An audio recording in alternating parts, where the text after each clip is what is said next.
আসসালামু আলাইকুম ওয়ারাহমাতুল্লাহ।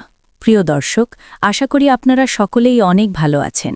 আমাদের চ্যানেলটিতে প্রতিনিয়ত ইসলামিক এবং শিক্ষণীয় ভিডিও ছাড়া হয়, তাই লাইক, কমেন্ট এবং সাবস্ক্রাইব করবেন আশা করি। চলুন ভিডিওটি শুরু করা যাক। জানেন কি, পৃথিবীর ইতিহাসে এমন এক রহস্যময় সিন্ধুকের অস্তিত্ব রয়েছে যা অপবিত্র হাতে স্পর্শ করার সাথে সাথেই মানুষের জ্যান্ত শরীর পচে গলে খসে পড়ত। যখন এক অহংকারী জাতি এটি চুরি করার দুঃসাহস দেখাল, তখন কোন অদেখা আযাবে তাদের পুরো শহর রাতারাতি লাশের পাহাড়ে পরিণত হয়েছিল। কেন হাজার হাজার রাক্ষসে ইঁদুর তাদের জনপদে ঢুকে জ্যান্ত মানুষের মাংস খুবলে খুবলে খেতে শুরু করেছিল? আর সবচেয়ে রক্ত হিম করা রহস্য তো তখন সৃষ্টি হল যখন কোনো মানুষের ছোঁয়া ছাড়াই বিশাল ওজনের সেই সিন্দুকটি শূন্য আসমান দিয়ে মেঘের মতো উড়ে আসতে দেখা গেল। কি এমন লুকিয়েছিল সেই বাক্সের ভেতরে যার পাহারা দিচ্ছিল স্বয়ং ফেরেশতারা? কুরআনে বর্ণিত তাবুতে সাকিনার এই চরম ভয়ানক ও অলৌকিক ইতিহাস আজ আপনার রাতের ঘুম কেড়ে নিতে বাধ্য। ভিডিওর একটি সেকেন্ডও মিস করা মানে জীবনের সবচেয়ে বড় রহস্যকে অজানা রাখা। হজরত মুসা আলাইসাল্লামের ইন্তেকালের বহু বছর পরের কথা। বনি ইসরায়েল তখন শাম দেশে বা ফিলিস্তিন এলাকায় বসবাস করছে। আল্লাহ রব্বুল আলামিন তাদের সম্মান এবং নিরাপত্তার জন্য একটি বিশেষ নিয়ামত দান করেছিলেন। সেটি ছিল একটি কাঠের তৈরি সিন্ধুক বা বাক্স। এই সিন্ধুকটি লম্বায় ছিল প্রায় ৩ হাত এবং চওড়ায় ২ হাত। এটি তৈরি করা হয়েছিল শামসাদ কাঠ দিয়ে এবং এর পুরোটা মোড়ানো ছিল খাঁটি সোনা দিয়ে। কিন্তু এই সিন্ধুকের আসল মূল্য সোনা বা কাঠের জন্য ছিল না, এর আসল রহস্য ছিল এর ভেতরে থাকা জিনিসগুলোর মধ্যে। তাফসিরকারকগণ বলেন, এই সিন্ধুকের ভেতরে ছিল হজরত মুসা আলাইসাল্লাম এবং হজরত হারুন আলাইসাল্লামের রেখে যাওয়া পবিত্র স্মৃতিচিহ্ন। এর ভেতরে ছিল সেই অলৌকিক লাঠি যা দিয়ে মুসা আলাইসাল্লাম সমুদ্র ভাগ করেছিলেন। এর ভেতরে ছিল তৌরাত কিতাবের সেই আদি ফলকগুলোর টুকরো যা আল্লাহর ওহী বহন করত। ছিল হজরত হারুন আলাইসাল্লামের ব্যবহৃত পাগড়ি এবং জান্নাত থেকে আসা মান্না ও সালুয়ার কিছু অংশ। এই সিন্দুকটি ছিল বনি ইসরায়েলের জন্য আল্লাহর রহমতের প্রতীক। কোরআনে আল্লাহ এর নাম দিয়েছেন তাবুতে সাকিনা। সাকিনা মানে হল প্রশান্তি। এই সিন্দুকের অলৌকিক ক্ষমতা ছিল অদ্ভুত। বনি ইসরায়েল যখনই কোনো বিপদে পড়ত বা কোনো শক্তিশালী শত্রুর মোকাবিলা করত, তখন তারা এই সিন্দুকটিকে কাঁধে করে যুদ্ধের ময়দানে নিয়ে আসত। সিন্দুকটি সামনে থাকলে মুমিনদের অন্তরে এক অদ্ভুত প্রশান্তি ও সাহস চলে আসত। তারা অনুভব করত যে আল্লাহ তাদের সাথে আছেন। অন্যদিকে সিন্দুকটি দেখামাত্রই কাফের বা শত্রুদের অন্তরে আল্লাহ এমন ভয় ঢুকিয়ে দিতেন যে তারা হাজার হাজার সৈন্য নিয়েও পালাতে বাধ্য হতো। যুগ যুগ ধরে বনি ইসরায়েল এই সিন্দুকের উসিলায় অপরাজিত ছিল। তারা এটাকে তাদের প্রাণের চেয়েও বেশি আগলে রাখত। কিন্তু মানুষ যখন টানা সুখ ভোগ করে, তখন সে অকৃতজ্ঞ হয়ে যায়। মুসা আলাইসাল্লামের মৃত্যুর অনেক বছর পর বনি ইসরায়েল আল্লাহকে ভুলে যেতে শুরু করল। তারা সুদ খেতে শুরু করল এবং নানা রকম পাপাচারে লিপ্ত হল। তারা ভাবল, আমাদের কাছে তো সিন্দুক আছেই, আমরা পাপ করলেও যুদ্ধে জিতব। তারা সিন্দুকটিকে একটি জাদুর পুতুল বা রক্ষাকবচ মনে করতে শুরু করল, কিন্তু সিন্দুকের মালিক আল্লাহকে ভুলে গেল। আল্লাহ রাব্বুল আলামিন তাদের এই দৃষ্টতা দেখে তাদের শিক্ষা দেওয়ার সিদ্ধান্ত নিলেন। তিনি তাদের উপর তাদেরই প্রতিবেশী এক শক্তিশালী এবং জালিম সম্প্রদায়কে চাপিয়ে দিলেন। ইতিহাসে এদের বলা হয় আমালিকা সম্প্রদায়। এই আমালিকা জাতি ছিল অত্যন্ত দুর্দান্ত প্রতাপশালী এবং তাদের চেহারা ছিল ভয়ঙ্কর। তারা বনি ইসরায়েলের উপর আক্রমণ চালাল। বনি ইসরায়েল তাদের পুরনো অভ্যাস মতো সেই পবিত্র সিন্দুকটিকে বের করে আনল। তারা ভাবল, আজও সিন্দুক আমাদের বাঁচাবে। তারা সিন্দুকটিকে যুদ্ধের ময়দানে সামনে রেখে দিল। কিন্তু হায়, আল্লাহর সাহায্য তো তাদের জন্য যারা আল্লাহকে মানে। যারা আল্লাহকে ভুলে গেছে, সিন্দুক তাদের বাঁচাতে পারে না। যুদ্ধ শুরু হলো এক রক্তক্ষয়ী সংঘর্ষ। কিন্তু এবার আর আসমান থেকে কোনো সাহায্য এলো না। আমালিকা বাহিনী বনি ইসরায়েলকে কচুকাটা করল। হাজার হাজার বনি ইসরায়েলি নিহত হল, তাদের ঘরবাড়ি জ্বালিয়ে দেওয়া হলো এবং যুদ্ধের ময়দানে বনি ইসরায়েলের চোখের সামনে তাদের সেই শেষ ভরসা, তাদের সেই পবিত্র তাবুতে সাকিনা বা সিন্দুকটি শত্রুরা ছিনিয়ে নিল। বনি ইসরায়েলের জন্য এটি ছিল মৃত্যুর চেয়েও বড় আঘাত। তারা সিন্দুক হারিয়ে এতিমের মতো হয়ে গেল, তাদের সম্মান ধুলোয় মিশে গেল। তারা বুঝতে পারল তাদের পাপের কারণেই আল্লাহ তাদের কাছ থেকে তার রহমত তুলে নিয়েছেন। এদিকে আমালিকা বাহিনী সেই সিন্দুকটি দখল করে বিজয়ের উল্লাসে মত্ত হল। তারা সিন্দুকটিকে কাঁধে করে তাদের নিজের শহর বা রাজধানীতে নিয়ে গেল। তাদের উদ্দেশ্য ছিল এই সিন্দুকটিকে সবার সামনে অপমানিত করা এবং তাদের দেবতাদের শ্রেষ্ঠত্ব প্রমাণ করা। তারা ভাবল, আমরা বনি ইসরায়েলের খোদাকে হারিয়ে দিয়েছি, তাদের শক্তির উৎস এখন আমাদের হাতে। বিশাল আয়োজন করে তারা সিন্দুকটিকে তাদের প্রধান মন্দিরে নিয়ে গেল। সেই মন্দিরে ছিল তাদের প্রধান দেবতার এক বিশাল মূর্তি। তারা উপহাস করে এবং অহংকার করে আল্লাহর নবীদের স্মৃতি বিজড়িত সেই পবিত্র সিন্দুকটিকে তাদের সেই নোংরা এবং অপবিত্র মূর্তির পায়ের নিচে রেখে দিল। তারা চাইল এটা দেখাতে যে তাদের দেবতা এই সিন্দুকের চেয়েও শক্তিশালী। সারা রাত তারা উৎসব করল, মদ্যপান করল এবং নিজেদের বীরত্বের গল্প করল। গভীর রাতে তারা মন্দিরের দরজা বন্ধ করে যে যার বাড়ি চলে গেল। মন্দির এখন নিস্তব্ধ। অন্ধকারের মধ্যে মূর্তির পায়ের নিচে পড়ে আছে সেই পবিত্র সিন্দুক। কিন্তু তারা জানত না যে তারা আসলে কি ভুল করেছে। তারা জানত না যে এই সিন্দুকটি আল্লাহর নিদর্শন। আল্লাহ তার নিদর্শনকে কাফেরদের হাতে অপমানিত হতে দেন না। আল্লাহ শুধু বনি ইসরায়েলকে শিক্ষা দেওয়ার জন্য সিন্দুকটি হাতছাড়া করেছিলেন, কিন্তু এখন তিনি কাফেরদের দেখাবেন তার কুদরত। সেই রাতে যখন পুরো শহর গভীর ঘুমে অচেতন, তখন সেই বন্ধ মন্দিরের ভেতরে এক অলৌকিক ঘটনা ঘটতে শুরু করল। কোনো মানুষ সেখানে ছিল না, কিন্তু সিন্দুকটি নিজস্ব ক্ষমতা দেখাতে শুরু করল। পরদিন সকালে যখন পূজারীরা মন্দিরের দরজা খুলল, তখন তারা ভেতরে ঢুকে এক অবিশ্বাস্য দৃশ্য দেখল। তারা দেখল তাদের সেই বিশাল এবং শক্তিশালী মূর্তিটি, যার পায়ের নিচে তারা সিন্দুক রেখে গিয়েছিল, সেই মূর্তিটি এখন উল্টে গিয়ে সিন্দুকের সামনে পড়ে আছে, যেন মূর্তিটি নিজেই সিন্দুকের সম্মানে সিজদা করছে, অথবা কেউ মূর্তিটিকে আছাড় মেরে ফেলে দিয়েছে। তারা ভয় পেয়ে গেল। তারা ভাবল হয়তো ভূমিকম্প হয়েছে বা কোনো দুর্ঘটনা। তারা ধরাধরি করে মূর্তিটিকে আবার সোজা করে দাঁড় করালো। তারা সিন্দুকটিকে আবার মূর্তির পায়ের কাছে রাখল এবং ভালো করে দরজা বন্ধ করে চলে গেল। কিন্তু দ্বিতীয় দিন সকালে এসে তারা দেখল মূর্তিটি আবার উপুর হয়ে পড়ে আছে। এবার তারা বুঝতে পারল এটা সাধারণ কিছু নয়, কিন্তু তাদের অহংকার তাদের অন্ধ করে রেখেছিল। তারা তৃতীয় রাতেও একই কাজ করল, কিন্তু তৃতীয় দিন সকালে তারা যা দেখল তাতে তাদের রক্ত হিম হয়ে গেল। তারা দেখল তাদের মূর্তির মাথা এবং হাত পা ভেঙে চুরমার হয়ে গেছে এবং সিন্দুকটি অক্ষত অবস্থায় নিজের জায়গায় আছে। এবার তারা ভয় পেল। তারা সিদ্ধান্ত নিল, এই সিন্দুক আমাদের মন্দিরে রাখা যাবে না, এটাকে এখান থেকে সরাও। মন্দির থেকে বের করে তারা সিন্দুকটিকে নিয়ে এলো শহরের এক জনকীর্ণ বাজার বা বসতি এলাকায়। তারা ভাবল মন্দিরের ভেতরে হয়তো কোনো সমস্যা ছিল, এখানে খোলা বাতাসে রাখলে আর কোনো ক্ষতি হবে না। তারা সিন্দুকটিকে এক কোণায় রেখে দিল এবং নিজেদের কাজে মন দিল। কিন্তু তারা জানত না যে এই সিন্দুকটি আল্লাহর রহমত শুধু মুমিনদের জন্য, আর কাফেরদের জন্য এটি সাক্ষাৎ আজাব বা গজব। সিন্দুকটি সেই এলাকায় আসার কয়েক ঘন্টা বা কয়েকদিনও পার হল না। হঠাৎ করেই সেই এলাকার মানুষের মধ্যে এক অদ্ভুত রোগ দেখা দিতে শুরু করল। তাফসির কারকগণ বলেন এটি ছিল এক ধরনের ভয়ঙ্কর প্লেগ রোগ। মানুষের গলার কাছে, ঘাড়ে এবং বগলের নিচে বড় বড় চাকা বা টিউমার হতে শুরু করত। সেই টিউমারগুলোতে অসহ্য যন্ত্রণা হতো। ব্যথায় মানুষ চিৎকার করত, আর কয়েক ঘন্টার মধ্যেই সেই টিউমার ফেটে পুঁজ বের হতো এবং মানুষটি মারা যেত। একজন দুজন নয়, শত শত মানুষ এই রোগে আক্রান্ত হয়ে রাস্তায় লুটিয়ে পড়তে লাগল। শহরের বাতাস লাশের পচা গন্ধে ভারী হয়ে উঠল। কিন্তু আজাব শুধু রোগের মধ্যেই সীমাবদ্ধ ছিল না। আল্লাহ তাদের ওপর আরেক মুসিবত চাপিয়ে দিলেন। হঠাৎ করে মাটি ফেটে যেন লাখ লাখ ইঁদুর বেরিয়ে এলো। এই ইঁদুরগুলো সাধারণ কোনো ইঁদুর ছিল না, এগুলো ছিল অত্যন্ত হিংস্র এবং রাক্ষসী স্বভাবের। ইঁদুরগুলো মানুষের ঘরে ঢুকে তাদের খাবার নষ্ট করে দিত, তাদের কাপড় চোপড় কেটে ফেলত। এমনকি রাতে যখন মানুষ ঘুমাত, ইঁদুরগুলো জ্যান্ত মানুষের শরীর কামড়ে মাংস তুলে নিয়ে যেত। পুরো আমালিকা জাতি এক মহা বিপর্যয়ের মুখে পড়ল। পাড়া যেই শহরেই সিন্দুকটি নিয়ে যেত, সেখানেই মহামারী আর ধ্বংসের আক্রমণ শুরু হতো। তারা এক শহর থেকে আরেক শহরে সিন্দুকটি পাঠাতে লাগল, কিন্তু যেখানেই যায় সেখানেই মরণ আর ধ্বংস নেমে আসে। তাদের 5টি বড় শহর এই সিন্দুকের কারণে শ্মশানে পরিণত হল।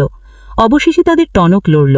তাদের পুরোহিত এবং জাদুকররা বলল, তোমরা বুঝতে পারছ না, এটা কোনো সাধারণ বাক্স নয়, এটা বনি ইসরায়েলের সেই খোদার অভিশাপ। যতক্ষণ এই বাক্স আমাদের মাটিতে থাকবে, ততক্ষণ আমাদের ওপর এই গজব চলতে থাকবে। আমরা তলোয়ার দিয়ে বনি ইসরায়েলকে হারিয়েছি ঠিকই, কিন্তু তাদের এই সিন্দুককে হারানো আমাদের সাধ্যের বাইরে। এটাকে ফেরত দাও, জলদি ফেরত দাও। বাদশাহ এবং সর্দাররা এক জরুরি মিটিংয়ে বসল। তারা সিদ্ধান্ত নিল, হ্যাঁ, এটাকে ফেরত দিতে হবে, কিন্তু আমাদের কোনো লোক ওটা নিয়ে বনি ইসরায়েলের কাছে যাবে না, কারণ যারা ওটা ধরে তারাই মরে, আর আমরা যদি ওটা নিয়ে যাই, বনি ইসরায়েল ভাববে আমরা দুর্বল হয়ে গেছি। তখন তারা এক অদ্ভুত এবং অলৌকিক ফন্দি আঁটল। তারা ঠিক করল তারা এই সিন্দুকটিকে কোনো মানুষের সাহায্য ছাড়াই বনি ইসরায়েলের কাছে ফেরত পাঠাবে। তারা 2টি শক্তিশালী গাভী বা বলদ সংগ্রহ করল এবং একটি নতুন গরুর গাড়ি বা বাহন তৈরি করল। তারা সিন্দুকটিকে খুব সাবধানে ভয়ে ভয়ে সেই গাড়ির উপর তুলে দিল। এরপর সেই 2টি গরুকে গাড়ির সাথে জুড়ে দিল। শহরের শেষ প্রান্তে এনে তারা গরুর গাড়িটি ছেড়ে দিল। আশ্চর্যের বিষয়, গরুগুলো তাদের বাছুরের দিকে ফিরেও তাকালো না, যেন কোনো অদৃশ্য শক্তি তাদের লাগাম ধরে টেনে নিয়ে চলছে। তারা সোজা বনি ইসরায়েলের শহরের রাস্তার দিকে হাঁটতে শুরু করল। আমালিকা সৈন্যরা দূর থেকে এই দৃশ্য দেখল এবং স্বস্তির নিঃশ্বাস ফেলল যে আপদ বিদায় হয়েছে। এদিকে বনি ইসরায়েলের অবস্থা তখন খুবই করুণ। সিন্দুক হারানোর পর তারা দুর্বল হয়ে পড়েছিল। তাদের মধ্যে বিভেদ সৃষ্টি হয়েছিল। তারা আল্লাহর কাছে কাঁদছিল এবং তাদের নবী হজরত সামুয়েল আলাইহিসসালামের কাছে গিয়ে ফরিয়াদ করছিল, আমাদের জন্য একজন বাদশাহ ঠিক করে দিন, যার নেতৃত্বে আমরা যুদ্ধ করব এবং আমাদের হারানো সম্মান ফিরে পাব। আল্লাহর হুকুমে নবী সামুয়েল আলাইহিসসালাম তখন তালুত নামক এক দরিদ্র কিন্তু জ্ঞানী এবং শক্তিশালী ব্যক্তিকে তাদের বাদশাহ হিসেবে মনোনীত করলেন। কিন্তু বনি ইসরায়েলের ধনী নেতারা এটা মেনে নিল না। তারা বলল, তালুত কেন বাদশাহ হবে? তার তো অনেক টাকা পয়সা নেই, আমরা তার চেয়ে বেশি যোগ্য। নবী সামুয়েল আলাইহিসসালাম বললেন, আল্লাহ তাকেই পছন্দ করেছেন এবং তাকে জ্ঞান ও শারীরিক শক্তিতে সমৃদ্ধ করেছেন। তখন বনি ইসরায়েল বলল, যদি সে সত্যিই আল্লাহর মনোনীত বাদশাহ হয় তবে তার প্রমাণ কি? আমাদের একটা নিদর্শন দেখাও। নবী সামুয়েল আলাইহিসসালাম তখন এক ঐতিহাসিক ঘোষণা দিলেন। তিনি বললেন, তার বাদশাহীর নিদর্শন হলো এই যে তোমাদের কাছে সেই তাবুত বা সিন্দুকটি আবার ফিরে আসবে, যার মধ্যে তোমাদের রবের পক্ষ থেকে প্রশান্তি এবং মুসা ও হারুন পরিবারের রেখে যাওয়া স্মৃতিচিহ্ন রয়েছে। বনি ইসরায়েলের লোকেরা হাসাহাসি করল। তারা বলল, এটা কি করে সম্ভব?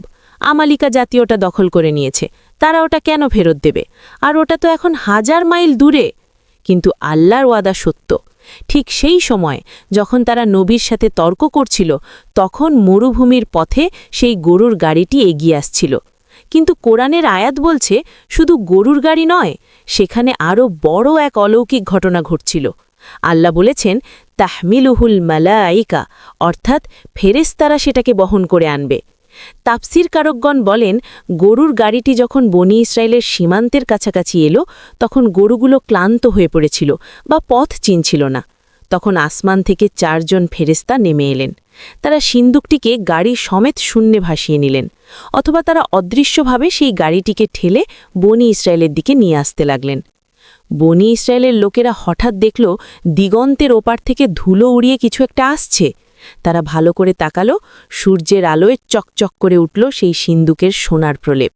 তাদের চোখ কপালে উঠল, এই যে তাদের সেই হারিয়ে যাওয়া সিন্দুক। মানুষের কোলাহল শুরু হয়ে গেল, সিন্দুক ফিরে এসেছে, সিন্দুক ফিরে এসেছে। এই চিৎকার পুরো জনপদে ছড়িয়ে পড়ল। সবাই দৌড়ে এলো দেখার জন্য। তারা দেখল চালক নেই, পাহারাদার নেই, 2টি গরু একটি গাড়ি টেনে আনছে, আর তার উপরে রাজকীয়ভাবে বসে আছে সেই তাবুতে সাকিনা। সিন্দুকটি যখন তালুত এবং নবী সামুয়েল আলাইহিসসালামের সামনে এসে থামল, তখন বনি ইসরায়েলের সন্দেহ দূর হয়ে গেল। সিন্দুকটি ফিরে আসার পর বনি ইসরায়েলের হারানো সাহস ফিরে এলো। তারা তালুতকে তাদের বাদশাহ হিসেবে মেনে নিল। তালুত তখন ঘোষণা করলেন, আমরা এখন জালুত এবং তার আমালিকা বাহিনীর বিরুদ্ধে যুদ্ধ করব, আমাদের হারানো ভূখণ্ড এবং সম্মান ফিরিয়ে আনব। হাজার হাজার সৈন্য যুদ্ধের জন্য প্রস্তুত হল। তারা মরুভূমির পথ ধরে হাঁটতে শুরু করল। সূর্যের প্রচণ্ড তাপ, বালির গরম আর দীর্ঘ পথ চলার কারণে সৈন্যরা তৃষ্ণায় কাতর হয়ে পড়ল। তাদের জিভ শুকিয়ে কাঠের মতো হয়ে গেল। তারা পানির জন্য হাহাকার করতে লাগল। ঠিক সেই মুহূর্তে আল্লাহর পক্ষ থেকে এক কঠিন পরীক্ষা এলো। তারা যখন জর্ডান নদী বা ফিলিস্তিনের এক নদীর তীরে পৌঁছল, তখন তালুত তাদের থামিয়ে দিলেন। তিনি বললেন, শোনো আমার সৈন্যরা, আজ আল্লাহ তোমাদের এই নদী দিয়ে পরীক্ষা করবেন। তোমাদের পিপাসা পেয়েছে জানি, কিন্তু নির্দেশ হলো কেউ এই নদীর পানি পেট ভরে পান করতে পারবে না। যে ব্যক্তি পেট ভরে পানি খাবে সে আমার দলভুক্ত নয়, সে আমার সাথে যুদ্ধ করতে পারবে না। আর যে ব্যক্তি পানি খাবে না অথবা শুধু এক আঁজলা বা হাতের তালু ভরে পানি দিয়ে গলা ভেজাবে, সেই আমার প্রকৃত সৈন্য। চিন্তা করুন পরীক্ষার কাঠিন্য, সামনে টলটলে ঠান্ডা পানি আর ভেতরে বুক ফাটা তৃষ্ণা, কিন্তু খাওয়া নিষেধ। এটি ছিল ঈমানের পরীক্ষা। কিন্তু আফসোস, হাজার হাজার সৈন্যের মধ্যে অধিকাংশ মানুষই ধৈর্য ধরতে পারল না। তারা ঝাঁপিয়ে পড়ল নদীর পানিতে, তারা পেট ভরে পানি পান করল, আর সাথে সাথে এক অদ্ভুত আলস্য তাদের গ্রাস করল। তাদের সাহস চলে গেল। তারা বলল, আজ আমাদের শরীর চলছে না, আমরা জালুতের সাথে যুদ্ধ করতে পারব না। মাত্র অল্প কিছু মানুষ, তাফসির কারকগণ বলেন, যাদের সংখ্যা ছিল মাত্র ৩১৩ জন, বদরের সাহাবীদের সংখ্যার সমান, শুধু এক আঁজলা পানি পান করল। এবং আশ্চর্যের বিষয় হল, ওই এক ঢোক পানিতেই আল্লাহ তাদের তৃষ্ণা মিটিয়ে দিলেন এবং তাদের শরীরে বাঘের বল দান করলেন। তালুত এই মুষ্টিমেয় ঈমানদার বাহিনী নিয়ে নদী পার হলেন, আর বাকি হাজার হাজার সৈন্য নদীর ওপারেই পড়ে রইল। নদী পার হয়ে তারা দেখল, সামনে অপেক্ষা করছে জালুত বা গলিয়াথের বিশাল বাহিনী। তাদের হাতে লোহার বর্ম, বিশাল তলোয়ার আর উন্নত অস্ত্র। আর তাদের সামনে দাঁড়িয়ে আছে তাদের সেনাপতি, বিশাল দৈত্যাকৃতি মানুষ জালুত। তার শরীর আপাদম লোহার বর্মে ঢাকা ছিল। তাকে দেখে মনে হচ্ছিল যেন একটি লোহার পাহাড় দাঁড়িয়ে আছে। তালুতের সেই ছোট্ট বাহিনী ভয় পেয়ে গেল। তারা বলল, আজ জালুত এবং তার বিশাল বাহিনীর সাথে যুদ্ধ করার ক্ষমতা আমাদের নেই। কিন্তু তাদের মধ্যে যারা খাঁটি মুমিন ছিল, যাদের অন্তরে আল্লাহর ভয় ছিল, তারা চিৎকার করে উঠল, কত ছোট ছোট দল আল্লাহর হুকুমে বিশাল দলের উপর বিজয় লাভ করেছে। আল্লাহ ধৈর্যশীলদের সাথে আছেন। যুদ্ধ শুরু হওয়ার আগে সেই যুগের নিয়ম অনুযায়ী জালুত সামনে এগিয়ে এলো। সে হুঙ্কার দিয়ে বলল, কে আছিস আমার সাথে লড়বি? তোদের মধ্যে কি এমন কোনো পুরুষ নেই যে আমার সামনে দাঁড়াতে পারে? গর্জনে বনি ইসরায়েলের বড় বড় বীর যোদ্ধারাও ভয়ে পিছিয়ে গেল। কেউ সাহস পেল না ওই লোহার পাহাড়ের সামনে দাঁড়াতে। ঠিক সেই মুহূর্তে বনি ইসরায়েলের শাড়ি থেকে বেরিয়ে এলো এক কিশোর বালক। তার গায়ে কোনো লোহার বর্ম নেই, হাতে কোনো তলোয়ার নেই, তার পরনে সাধারণ রাখালের পোশাক, আর হাতে শুধু একটা গুলতি বা পাথর মারার ফিতা আর কয়েকটি ছোট পাথর। এই কিশোর আর কেউ নন, তিনি হলেন হজরত দাউদ আলাইহিসসালাম। তিনি তখনও নবী ছিলেন না, তিনি ছিলেন তালুতের বাহিনীর এক কিশোর বালক। জালুত তাকে দেখে অট্টহাসিতে ফেটে পড়ল। সে বলল, ওরে পিচ্চি, তুই কি আমার সাথে মশকরা করতে এসেছিস? তুই কি কুকুর তাড়াতে এসেছিস যে হাতে পাথর নিয়েছিস? দাউদ আলাইহিসসালাম শান্ত কণ্ঠে বললেন, তুমি এসেছ তলোয়ার আর বর্ম নিয়ে, আর আমি এসেছি আমার রব আল্লাহর নাম নিয়ে। আজ এই ছোট্ট পাথর দিয়েই আল্লাহ তোমার অহংকার চূর্ণ করে দেবেন।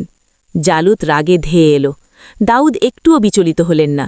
তিনি তার ঝুলি থেকে একটা পাথর বের করলেন, বিসমিল্লাহ বলে সেই পাথরটি গুলতিতে বসালেন। তারপর বাতাসের বেগে সেই পাথরটি ছুঁড়ে মারলেন। পাথরটি শীষ কেটে বাতাসের বুক চিরে উড়ে গেল। আল্লাহর হুকুমে সেই পাথরটি সোজা গিয়ে জালুতের কপালে আঘাত করল। পাথরটি তার মাথার খুলি ভেদ করে মগজের ভেতর ঢুকে গেল। বিশাল দৈত্য জালুত কোনো শব্দ করার সুযোগ পেল না। সে বিকাট শব্দে ধপাস করে মাটিতে আছড়ে পড়ল। তার রক্তে মাটি লাল হয়ে গেল। পৃথিবীর অন্যতম সেরা যোদ্ধা মাত্র একটি পাথরের আঘাতেই নিহত হল। এই দৃশ্য দেখে আমালিকা বাহিনী ভয়ে দিশেহারা হয়ে গেল।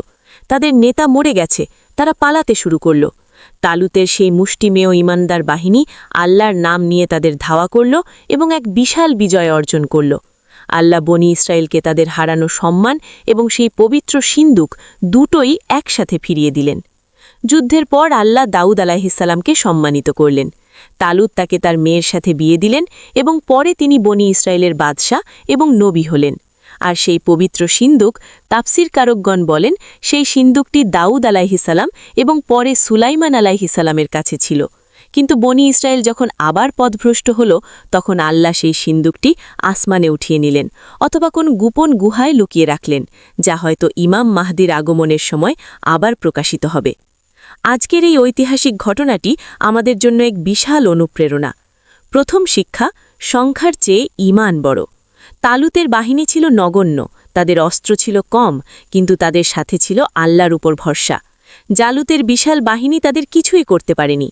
আজও যদি আমরা মুমিনরা সংখ্যায় কমও হই, ঈমান যদি ঠিক থাকে, তাহলে আল্লাহ আমাদের সাহায্য করবেন। দ্বিতীয় শিক্ষা, আল্লাহর পরীক্ষার ধরন। নদীর পানি দিয়ে আল্লাহ তাদের পরীক্ষা করেছিলেন। আমাদের জীবনেও আল্লাহ মাঝে মাঝে হালাল হারামের পরীক্ষা নেন। লোভনীয় জিনিস সামনে আসে, কিন্তু আল্লাহ দেখতে চান আমরা নফসকে নিয়ন্ত্রণ করতে পারি কিনা। যারা পরীক্ষায় পাশ করে, আল্লাহ তাদেরই বিজয় দেন। তৃতীয় শিক্ষা, সিন্দুক বা মাধ্যম নয়, ভরসা হবে আল্লাহর উপর। বনি ইসরায়েল যখন সিন্দুককে খোদা মনে করে পূজা শুরু করেছিল, আল্লাহ সেটা কেড়ে নিয়েছিলেন। আবার যখন তারা আল্লাহর কাছে কাঁদল, আল্লাহ সেটা ফিরিয়ে দিলেন। বরকতের জিনিসকে সম্মান করা ভালো, কিন্তু মনে রাখতে হবে সব ক্ষমতার মালিক একমাত্র আল্লাহ। প্রিয় দর্শক, সেই তাবুতে সাকিনা আজ আমাদের মাঝে নেই, কিন্তু আল্লাহর সেই প্রশান্তি বা সাকিনা আজও সেই মুমিনের অন্তরে নাজিল হয় যে বিপদের সময় বলে, হাসবুনাল্লাহু ওয়া নি'মাল ওয়াকিল, অর্থাৎ আল্লাহই আমাদের জন্য যথেষ্ট এবং তিনি কতই না উত্তম কর্মবিধায়ক। আল্লাহ আমাদের সবাইকে সেই সাকিনা বা প্রশান্তি দান করুন এবং দাউদ আলাইহিস সালামের মতো সাহসী ঈমান নসিব করুন।